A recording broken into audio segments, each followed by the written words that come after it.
friends. It's me, Katy, and this is Katy Needs A Podcast, where I interview cool people that I meet so that you can see who makes all of the cool art and music scenes go round. I am really excited to be talking with my guest today.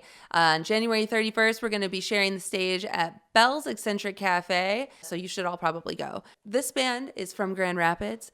They bring together dreamy surf garage rock. Without further ado, I'd like you to meet Hollywood Makeout. Hollywood Makeout, meet friends. Friends, meet Hollywood Makeout. Would you like to introduce yourself?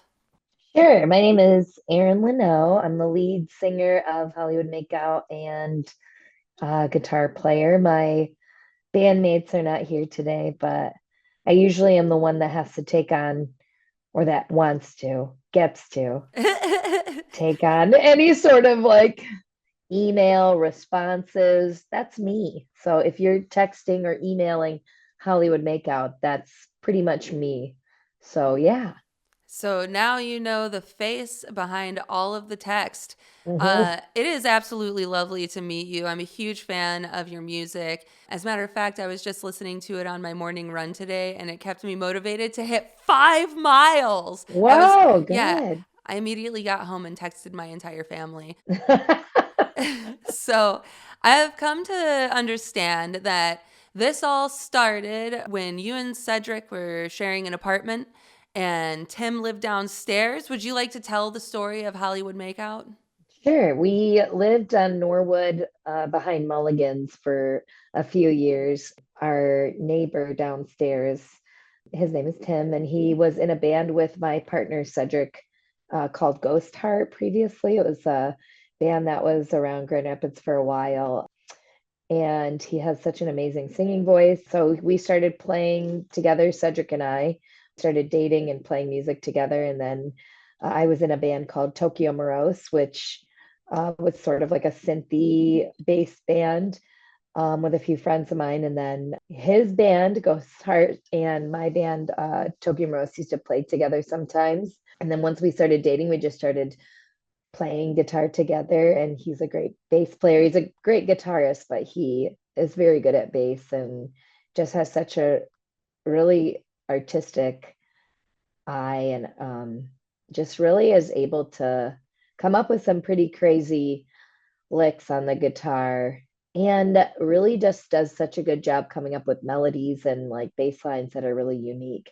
And so we started kind of like noodling around and like playing just some really staccato type of music together and kind of weaving our notes into each other's sort of. And then we started making songs, and then we asked our friend who was in Ghost Heart to play drums. Plays drums, he also sings.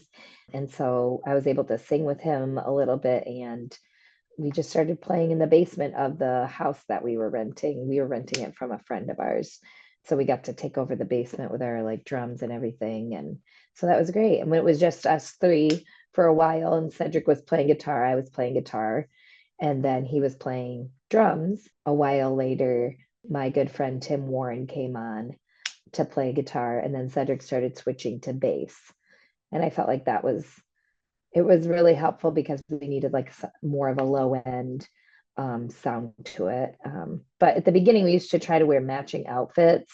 Like I would make our tank tops, we would wear tank tops that all matched, or like t-shirts that all matched. And then I would change my tank top to be like a dress. So they would wear tanks and I would wear a dress or something. Now it's like way too much energy to be doing that, but Yeah, I can understand that. Is it confusing to have two Tims in the band? Do you have nicknames for them to keep things straight? yeah, we do. We call one of them Timmy B. Just the other one is Tim, but I call one Timmy B. But on our first album, our vinyl that we had, our first vinyl, excuse me, not our first album, but our first vinyl was Speedo Spider. And if you get the vinyl version of the 10-inch, instead of it saying side one and side two, it says Tim one and Tim two. So there's one Tim on the front and then two Tims on the back. So yeah, yeah. That's awesome. I'm glad you guys have a good sense of humor about it, a good approach to marketing. Yeah. When did you become attached with Dizzybird? Well, Nicole is like one of my best friends. I've known her for years, and she just kind of asked us to get onto the record label after we've been friends for a little while. So that's just kind of how it happened that we're really good friends. She enjoys our music, of course, and I enjoy her as a human being so much. She's a wonderful human.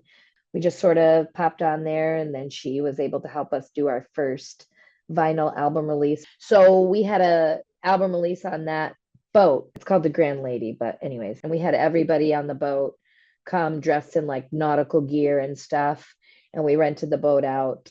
It's an awesome idea if you ever wanted to try that for an album release. It was so fun. I don't know if there had been other bands that had done it before, but it seemed like we were maybe the first one that had done it maybe in a long time, or I'm not sure the history of the riverboat, but it was a little tense for the captain. He was like not cool with like all the equipment on there and stuff. And Well, it's like the only time he's seen a band on a boat was Titanic. So he's like, I don't like this. this isn't going to go well. Yeah. I wasn't going to play to our demise for sure, but I just wanted to have a good time on a boat. And we had all of our friends on. We sold tickets for it to get on the boat. We broke even. So that was really good. We had some drinks on there. We had a bartender and we did a little after party at Our Tavern. I don't know if you've ever heard of Our Tavern, but my friend came dressed as a Speedo spider and she lost one of her little legs, one of her little 8 legs. And for years it was sitting in like the trophy window at Our Tavern. It was a tiny little leg with a little tiny Converse shoe. It was so cute. So Oh. yeah, so it was sitting there for years, but I just went to Our Tavern. It's all cleaned out. So I don't know what they did with the tiny leg, but anyway, yeah, it's really fun. Maybe it's because I get motion sickness so badly, but like, what made you decide that you were going to do your album release on a boat? Like, it is a super cool idea and it is so unique. And I probably would have put on those little bracelets and gone, but how did it come to you? I don't remember, but I think we had gone there for a friend's birthday because they do these like Sunday, you can kind of bring your own food on there and they have drinks and you can float down the river a couple hours.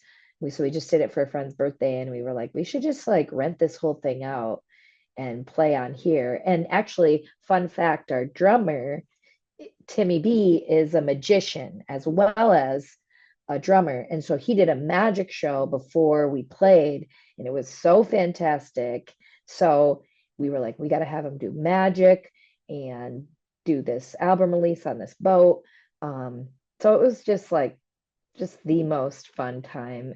But it didn't really cost that much money, and it was like, it is sort of weather dependent, but it's covered. So really, you can do it pretty much, any type of like if it's rainy during the summer, it's really not that big of a deal. So it's just like a party on the river, which is like everybody loves water. And I mean, maybe not everybody, but most people love water, boats, the summertime. Like it was just fantastic. So yeah, I think it was just because our friend had a birthday on it. And we were like, let's just do it on here, like a unique kind of idea that we hadn't seen yet. So it was great.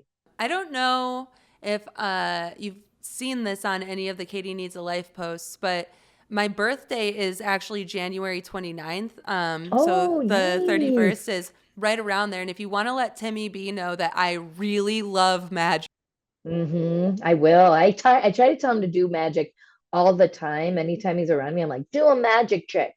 Please do one. Yeah.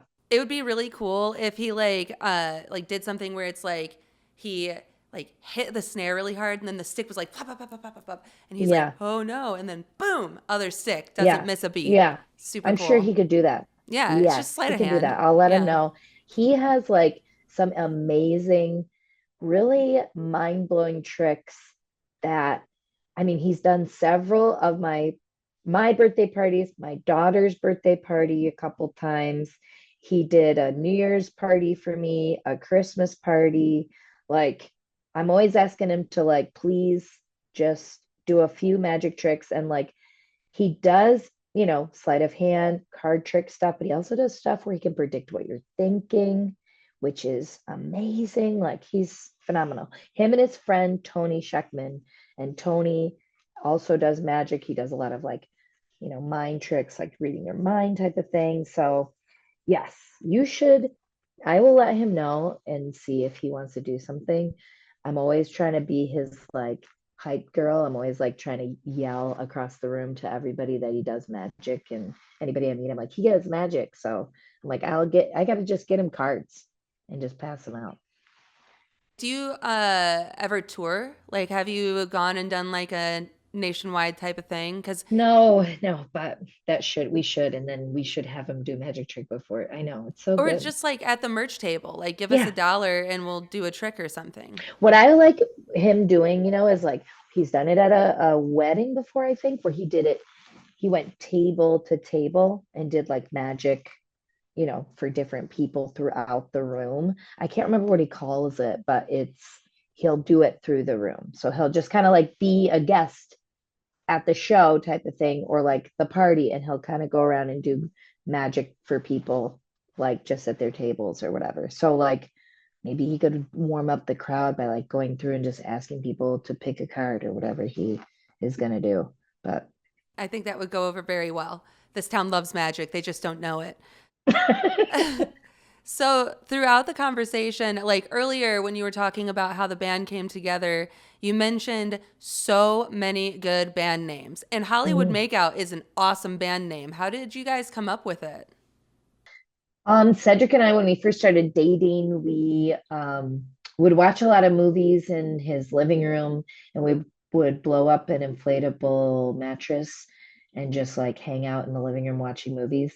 And we would watch old Bond movies, and we were trying to get through like all the Bond movies.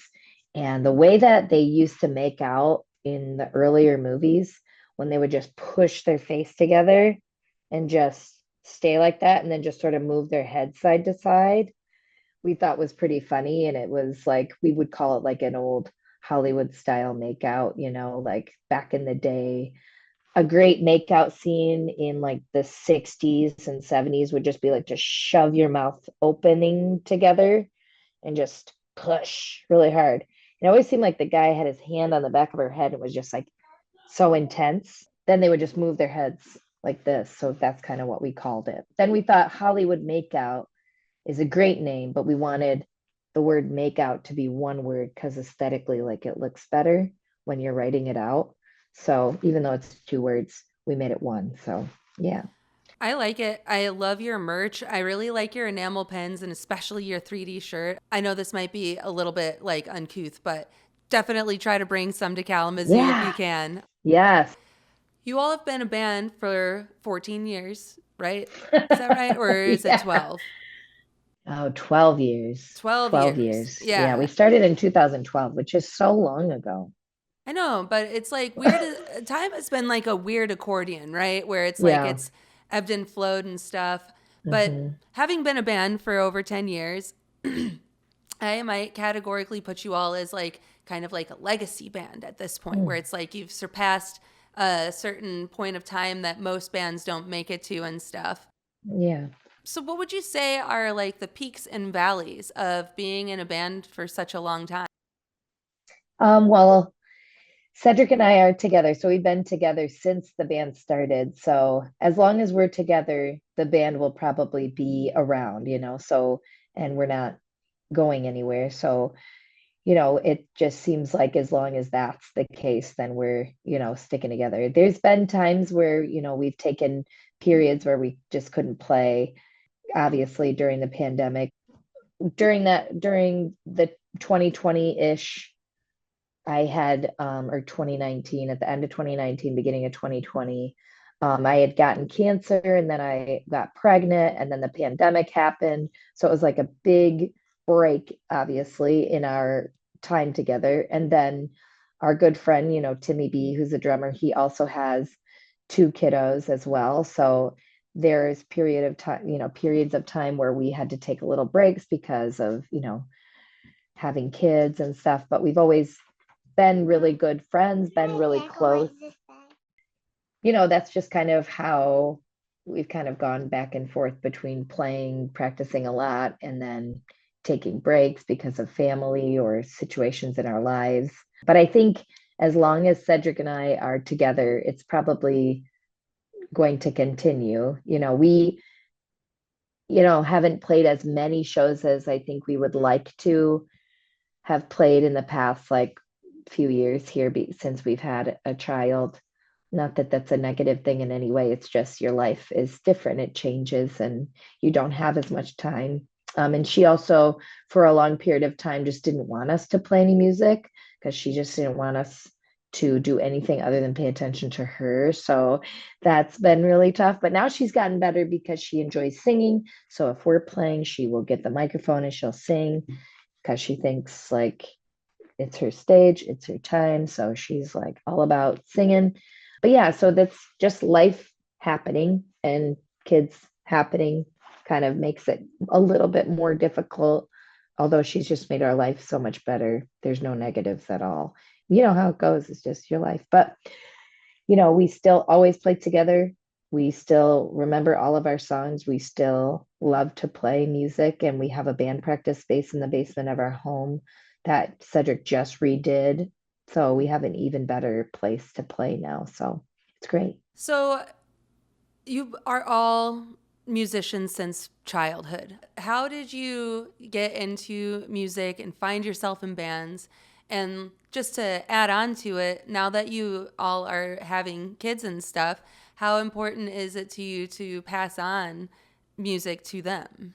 Cedric, he when he was younger, he played guitar. When he was young, he was in a lot of punk bands, and that's kind of where his origin is. And Tim Warren, the guitar player, he's been playing since he was a kid. His dad grew up collecting, guitars and playing for him. And then Tim was constantly playing in school. And then Tim Broderick was in bands back in the day, drumming and singing and stuff.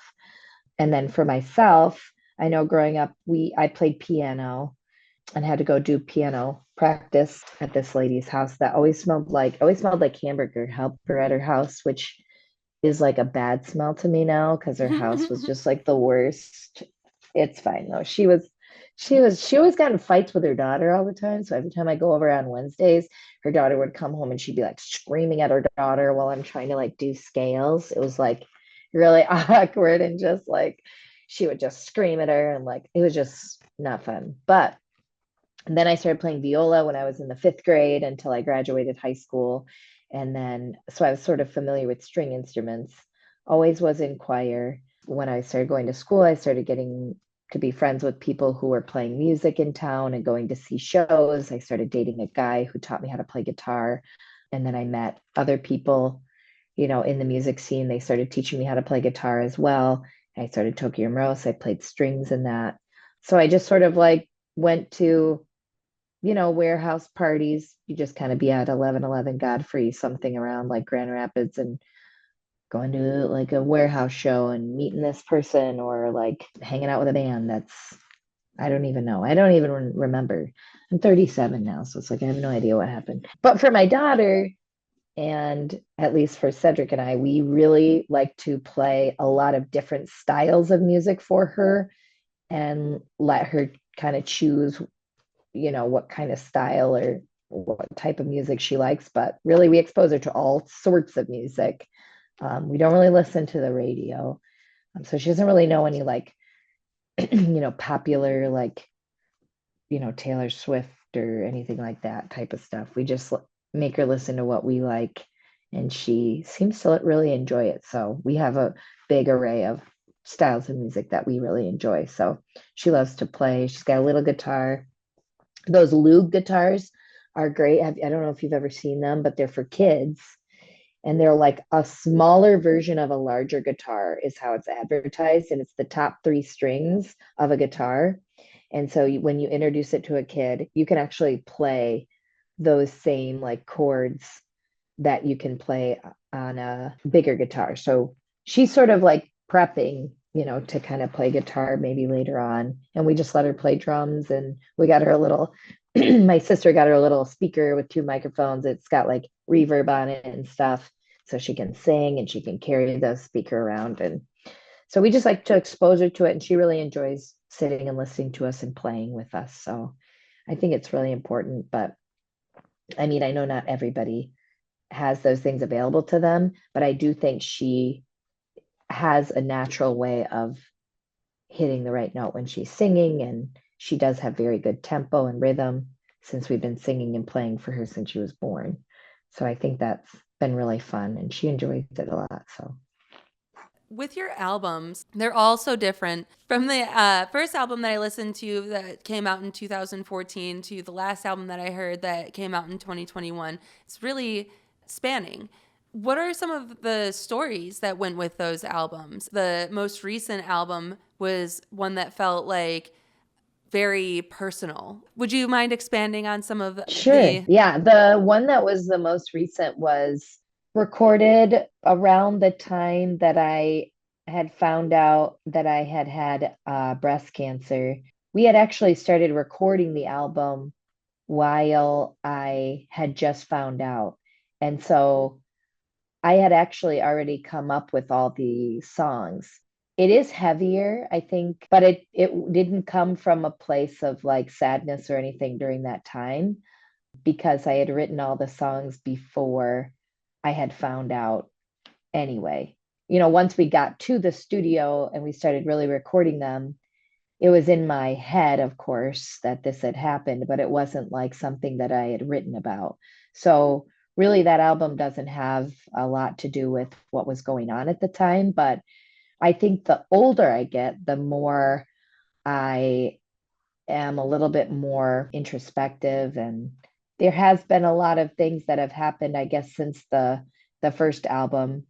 The first album actually had some songs in it that were really heavy for myself because there was also a period of time right at the beginning of Cedric and I being together where my family was starting to go through a period where my mom and dad got a divorce. And I haven't spoken or seen my dad since 2012, and which is something that was good because he was such a toxic person. And so we took that I took all of that, stuff that was going on and sort of channeled it into some of the songs that are on that album. Not all of them, of course, but there is a lot of silliness to that first album for sure, because Sid and I really like to joke a lot. We're constantly making jokes and constantly like ripping on each other, and like we just like to have a really good time and laugh a lot. So that's mostly what our relationship is based on, jokes. So that's a really solid foundation. I feel like Yeah. just basing everything on a joke is great. So we start with that and then we build our relationship on top of it. And then the album in 2021, it was released in 2021, but it had been recorded way before that. And then we had to, figure out who was going to master it and all this stuff. And then, of course, the cancer and pregnancy and pandemic was a heavy factor in my capacity to do anything other than focus on my health. It was really difficult, but that, in and of itself is not necessarily like tied directly to anything that I wrote in the album. Yeah, I wish it was, but I didn't write anything about it. Are there any engineers or like anyone that you worked with throughout the process of any of your albums that you wanted to kind of say like it was awesome working with them or something like that? Yeah, yeah. I mean, we worked at Amberlit Audio with Matt Ten Clay, but we've also worked with Tommy Schichtel at Goon Lagoon. I don't know if have you heard of either one of those people? No, but where can I find them? Well, you can find Amberlit Audio on Facebook. Matt Ten Clay is the producer. He records there. Of course, he owns a recording studio. And then Tommy Schichtel owns a studio on Leonard called Goon Lagoon. You can also find him on Facebook as well. And he has all tape studio. So that studio is just reel to reels tapes.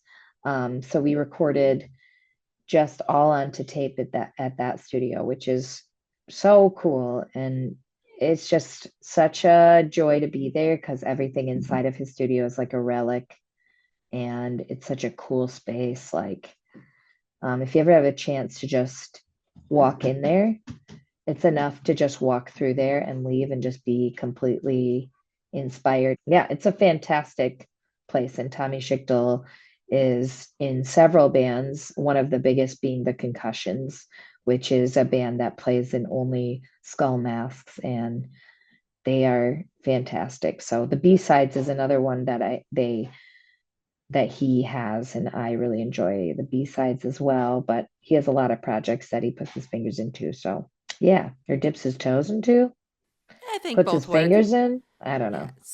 know. Sticks his fingers in. Ew. Yeah. Well, since we're kind of already on that train, like, are there any bands that you've like played with, seen, or heard online or something that you feel deserve more recognition?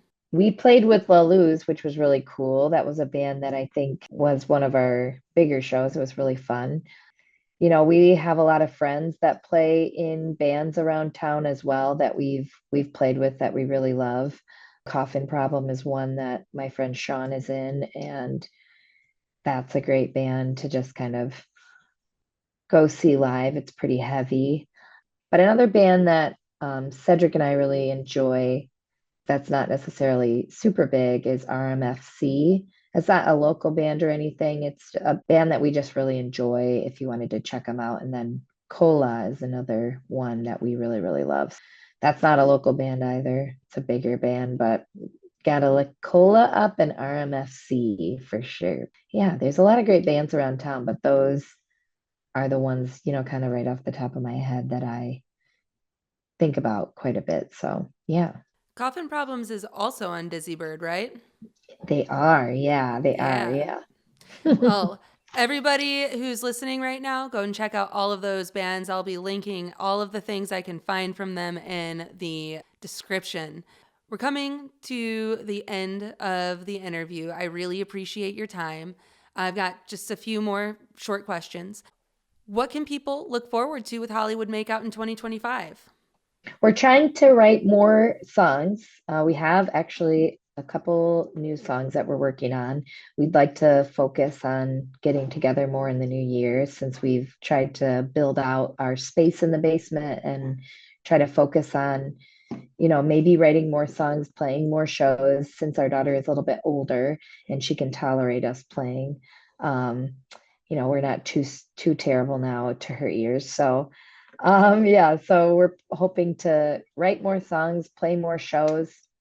I would love to, Nicole, of course, has talked to me several times about trying to put together a show that we can shop around to different places. So that's something that I'm going to be working on. And then just keeping our website updated, of course. If you ever want to go to our website, it's hollywoodmakeout.com. And you can buy any type of merch there. We have a bunch of enamel pins, t-shirts, of course. And then 10 inches, our vinyl album, our 10 inches are running real low. We have no more tapes. So that's pretty good. We sold out of all those. But we're looking to do just more recording and hopefully, trying to write more songs finally because we've had the same songs for so long. We really want to just level up and write more. So, yeah. Very important question. You just mentioned your website, but where else can people find you? Facebook, Instagram. Sometimes I'm at the library. So if you want to say hello, I'm there playing in the kids area with my daughter, playing shopping with the register. She likes that. I also really enjoy just taking walks. So if you ever see me, say hello. But yeah, I'm in the real world and online. So it's pretty nice. You can catch Erin anywhere. Just Yeah. open your eyes. Yeah, I go to lots of places, but mostly with my daughter. So if you're at Tia's Play Cafe, I'll be there, or some sort of like, early bird where they have toys, I'll be there. I also work at an elementary school. So if you ever want to volunteer, you can come over to Coopersville Elementary and come volunteer there. I'm also there. Awesome. Well, it has been absolutely lovely getting to know you. I am looking forward to our show together where Yeah, I'm sure that some magic will happen. it's gonna And be fun. it is going to Yes, be so fun. yes. I like to spin out to about like 30 seconds of a song. What song by Hollywood Makeout do you think everyone should hear right now? 30. I mean, I always love Wheelhouse. That's a good one. Leaving You Tomorrow is my like favorite one. So pick either one. I think Wheelhouse and Wheelhouse is like our top one on Spotify, I think, and Leaving You Tomorrow is up there as well. So I really enjoy those two songs. But yeah. I have one more question for you, and then I have a stupid thing I do at the end. But just, okay. what advice would you want to give people today? I always try to tell myself this, and I don't know if it's necessarily good advice for everyone, but I try to listen to my gut, is what I'm trying to remember. Sometimes I get into situations or have certain feelings about something and I just push past them. And I'm learning now more as I'm getting older to just stop and listen to that part of myself that's telling me to take a minute or maybe say no to something that I don't want to do, but I'm doing because I feel like I have to. Um, but yeah, listening to my gut has been a huge thing for me in the past, like, few years or so, about 5 years now. I've been trying to like really stick to that and listen to my gut, listen to how I'm feeling in the moment about a person, a situation, and even just, when I'm working out, when I'm moving my body, trying to remember that I need to just listen to myself and listen to how I'm feeling in the moment so that I'm not pushing myself to the point where I'm in pain or upset or you know, pushing my boundaries that I previously was trying to keep. So listen to your gut and try to really dig down deep. Maybe your gut's not a good one though. So if it's not, then don't do that. But for myself, I feel like I've had to listen to my gut. Maybe some people shouldn't do that, but I feel like that's what I need to do. So that's what I've been telling myself. If you understand what your gut is saying, trust it. That's solid advice. My advice is the same every week. It's pretty straightforward. Just be rad, stay chill, and always try to do the right thing. Erin, it has been lovely. I hope you enjoy the rest of your day, and I will see you in a few short weeks. Yes, All right. perfect. Thank you so much.